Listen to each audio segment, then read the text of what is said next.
Here's now part 2 of video number 9, my WWF VHS collection. I doubt pretty much there's any WWE, oh wait a minute, I do, alright, WWF and WWE VHS collection. Let's move on to the next one in the Royal Rumble franchise. Here's the 2004 Royal Rumble, recorded off the pay-per-view as well. This one was actually pretty good as well. It was won by Chris Benoit, who was number 1, just like in 1995 when Shawn Michaels did it. Great Royal Rumble, also featuring Kane, Booker T, McFoley, who would be returning, Randy Orton, Kurt Angle, The Big Show, Chris Jericho, Rob Van Dam, a lot of good stuff, and John Cena guy. Don't really care that much for him. Also featured a match between Shawn Michaels and Triple H in a last man standing match, I believe, and a pretty disappointing match between Brock Lesnar and Hardcore Holly for the WWE Championship, which I think was a little bit of disappointment. Yeah. And that's pretty much it. Now, the rest of them I have on DVD, so we'll just move on now. These might be pretty much random, so here we go. The next one I have is WWF Amazing Matches. This is like a tape from 1996 featuring matches like Bret Hart versus Jerry the King Lawler in a Kiss My Foot match from 1995 King of the Ring. You also have, what else do we have? The Undertaker against King Mabel in a casket match from an In Your House pay-per-view. I know it says Amazing Matches, but some of these are kind of unusual as well. Now, like the first one especially, then the casket match. And the third one is Razor Ramon versus the 1-2-3 Kid in a Crybaby match, a funny match. Not really amazing, but funny and stuff and cool. And Hunter Hearst Helmsley, Triple H, you want to call, or whatever you want to call him, against Henry Godwinn in a hog pen match. Pretty disgusting match, but funny too. And Bret the Hitman Hart against Isaac Yankem DDS in a steel cage match on Monday Night Raw. And here's a tape of the Best of Raw Volume 1. I think I got this for Christmas once. And WWF Amazing Matches, I think I got that at a store somewhere. It was not Amazon, because I don't know. Best of Raw I think I got for Christmas is Volume 1, like all the stuff from like 98 and 99, basically. Very good stuff, too. And here is a tape. This is the 1994 Royal Rumble on here, recorded off the original pay-per-view back in 1994.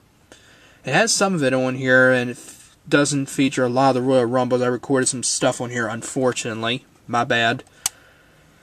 But, you know I have it on VHS as well. But when you have like the original pay-per-view of it, that's pretty cool as well. And here is WWF Capital Carnage, and I know these don't feature the top one there, because I, unfortunately, didn't take good care of them back in the day. And this features just some matches and stuff like from England. Some, wherever it was they did it at. It does feature like Sable and her tag partner Christian against Wildman Mark Marrow and his partner Jacqueline. And a fatal 4-way match between Mankind, Kane, The Undertaker, and Stone Cold Steve Austin, I think. And I think The Rock is in this against X-Pac, I think, or unless I'm wrong. Not sure. I haven't watched it in a while. And here's a tape of Shawn Michaels' Best Hits from the Heartbreak Kid, featuring a bunch of his matches, like him against Razor Ramon at SummerSlam 1995 in a ladder match, very good match. Him against Yokozuna on Monday Night Raw. Him against Tatanka on Superstars. His highlights of him win the 96 Royal Rumble, and against Owen Hart at In Your House. That was on Amazon as well. Used to have this back in the day, and it's very good. Shawn Michaels is one of the best. If you think he's overrated or whatever, you're full of it. I don't know why. Here's WWF World Tour 1996, featuring Ahmed Johnson and Hunter Hearst Helmsley and referee Harvey Whippleman, when he was a referee instead of a manager. We got Ahmed Johnson, Yokozuna against the New Rockers, Marty Jannetty and Leif Cassidy. Yeah, who later would be known to us as Al Snow. I remember the New Rockers. Bret Hart against Stone Cold Steve Austin on Monday Night Raw, I'm assuming. Duke the Dumpster Droese against the British Bulldog. Ahmed Johnson against Hunter Hearst Helmsley. And Ahmed Johnson against Owen Hart. From pay-per-views like in other countries, pretty much. And over here we have the very first WrestleMania. I got this at a flea market. And World Tour, I think I got on Amazon, of course. That's the way the tape is. The very first WrestleMania, once again. Featuring Mr. T and Hulk Hogan. And Roddy Piper. And Mr. Wonderful Paul Orndorff, I believe. Now, I don't have the rest of them like WrestleMania 2, 3, 4, 5, and 6. But I do have WrestleMania 7, featuring Sergeant Slaughter and Hulk Hogan, and the beginning of The Undertaker's famous WrestleMania streak against Superfly Jimmy Snuka, in a pretty quick match a little bit, but a battle between two legends, and the career versus career match, The Ultimate Warrior against Macho Man Randy Savage, which is pretty good. Yep. And you got the Intercontinental title match between Mr. Perfect and the Big Boss Man. The tag team title match between the Hart Foundation, Bret Hart and Jim the Anvil Neidhart against the Nasty Boys. The blindfold match, Jake Roberts against Rick Martel. And a couple other matches too. Greg the Hammer Valentine against Earthquake and British Bulldog against the Warlord. Amazon purchase as well. There you go. And here is WrestleMania 8. Held at the Hoosier Dome, as you used to call it, and then called the RCA Dome. WrestleMania 7, I don't really remember exactly where it was held at. We got the main event, which is a real big disappointment, at Sid Justice against Hulk Hogan. Yeah, it should have been Randy Savage against Ric Flair in the main event, but the Ultimate Warrior, who returned at the end of it, kind of saved it. Yeah. And The Undertaker against Jake the Snake Roberts to go 2-0 at WrestleMania in a pretty good match, but Undertaker just pretty much got the win by tombstoning Jake the Snake Roberts on the floor outside. And the Intercontinental title match between Roddy Piper and Bret Hart, pretty good match. And what else do we have? An 8-man tag match between the Big Boss Man, Virgil, Sergeant Slaughter when he was a face, and Hacksaw and Jim Duggan against the Nasty Boys, the Mountie, and Repo Man.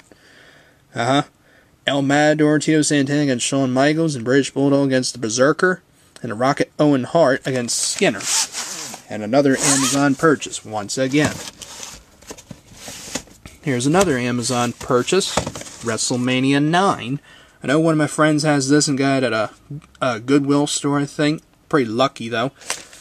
I didn't really pay too much for this, because this really was not one of the best WrestleManias to some people. It was held at Caesars Palace in Las Vegas. Not a stadium or anything, or a venue, just outside of Caesars Palace. Yeah, it wasn't really all that bad. The main event, which was Bret Hitman Hart against Yokozuna for the WWF Championship. He lost it to Yokozuna, but Hulk Hogan saved us by getting the win and sending everyone home happy, I meant to say. An event of epic proportions, as it says. And The Undertaker against the Giant Gonzalez in a little bit of a disappointing match. But he still won the match and went to 3-0 at WrestleMania. And here's the tape. And a couple others as well, but I know some people really didn't care for this. But yeah. And here's WrestleMania 10, the 10-year anniversary of WrestleMania, featuring the opening match, which is Bret Hart against Owen Hart. Pretty good opener as well, despite Owen Hart winning, but it was pretty good. And then we got the WWF Championship on the line twice, with Yokozuna defending against Bret Hart and Lex Luger. Lex Luger gets the first shot at it with Mr. Perfect, the special guest referee. And we also got the epic Intercontinental Championship ladder match between Razor Ramon and Shawn Michaels. Definitely one of the best matches of the night. Everybody loved it. I did too, because I thought it was pretty good, but I really wanted Shawn Michaels to win. But it was still good. And Bam Bam Bigelow and Luna against Doink and Dink. Disappointing match, in my opinion. And the Falls Count Anywhere match, Randy Savage against Crush, and Bret Hart against Yokozuna for the championship with Roddy Piper, the guest referee. And Amazon purchase? Yeah. Yeah, it was. Here is another disappointing WrestleMania to some people. WrestleMania 11. Diesel against Shawn Michaels for the WWF Championship, where I said Shawn Michaels got screwed in this match because he definitely deserved to win. And the first time ever, last time, and only time, former NFL player Well, I think he was still playing this time. I may be wrong, but he's retired now. Football legend and linebacker, New York Giants linebacker Lawrence Taylor against Bam Bam Bigelow. Not a disappointing main event, but I know some people were not too thrilled with it, but it was worth a try. And you got The Undertaker against King Kong Bundy, which would extend his streak to 4-0. It was not bad. And you got Bret Hart against Bob Backlund in an I Quit match. Owen Hart and his mystery partner, who would later be Yokozuna, against the Smoking Guns for the tag titles. And the opener, Lex Luger and the British Bulldog against Jacob and Eli Blue, the Blue Brothers, or whatever. And the Intercontinental title match between Razor Ramon and Jeff Jarrett. Although, I would prefer this one, I don't know which one I would prefer more, 9 or this one. I don't know. That's probably a big question mark, just because both these were not too good to some people. But I probably would go with, that's a tough one. I'd probably go with 9. I might. Next one we have is a very good WrestleMania, probably with one of the best main events of all time, and you know what it is. It's WrestleMania 12. We also got Diesel versus The Undertaker, the return of the Ultimate Warrior for the first time since WrestleMania 8, and of course the 60-minute Iron Man match between Shawn Michaels and Bret Hart. Absolutely one of the best main events ever in WrestleMania. 3 hours of non-stop action. And yes, another Amazon purchase. We also got the Hollywood Backlot Brawl between Rowdy Roddy Piper and Goldust and the Ultimate Warrior against Hunter Hearst Helmsley in a very quick match. But still, it's very good. And there's the tape. Glad to have it as well because it's one of the best, like I said. And here is another pretty good one, WrestleMania 13, featuring The Undertaker and Psycho Sid, which was the main event. Good match. The Undertaker definitely would win it and would go to 6-0. The biggest event of 1997 also featured Bret Hart versus Stone Cold Steve Austin in a grudge match, and the first time ever we see a double turn where Bret Hart turns from face to heel, or tweener to heel, I guess, and Stone Cold turns from tweener to face, or baby face. And also featuring Ahmed Johnson and Farouk, who were feuding a lot in 97. That's the Chicago Street Fight with Ahmed Johnson and friends who want to be in the Legion of Doom against Farouk and the Nation of Domination. And a tag team title match, Owen Hart and the British Bulldog against the unlikely duo of Vader and Mankind. And the Intercontinental title match, Rocky Maivia, The Rock against the Sultan, later known to us as Rikishi. And there is the tape. Yep, Amazon purchase. Amazon purchase. And over here we have WrestleMania 14, the beginning of the Attitude Era, the greatest extravaganza of all time. Stone Cold Steve Austin versus Shawn Michaels with Mike Tyson, the special guest enforcer. Supposed to be a special guest referee, not just the special enforcer. Great main event, and you also got The Undertaker versus Kane. And The Undertaker would win to extend his streak to... Now I lost count. 7-0, if I'm not mistaken. Yeah, okay. And you also got the European title match, Hunter Hearst Helmsley, Triple H with China against Owen Hart. The Intercontinental title match between Rocky Maivia and Ken Shamrock, which Ken Shamrock wound up winning, but he lost because they reversed the decision because he had him in the ankle lock, but he didn't break it. And the Dumpster Rules tag match between the New Age Outlaws and Cactus Jack and Chainsaw Charlie. Yep, and there's the tape. Amazon purchase, I know. And the last one to show before we go to another part is the best of WrestleMania. Pretty good tape as well. It's the best of them from WrestleMania 1 all the way to 14. Pretty much highlights and stuff. Got this at the Sports Authority, believe it or not, when they sold tapes, like in 97, I think, or 98. Alright, and that's it for part 2, and we'll be back with part 3.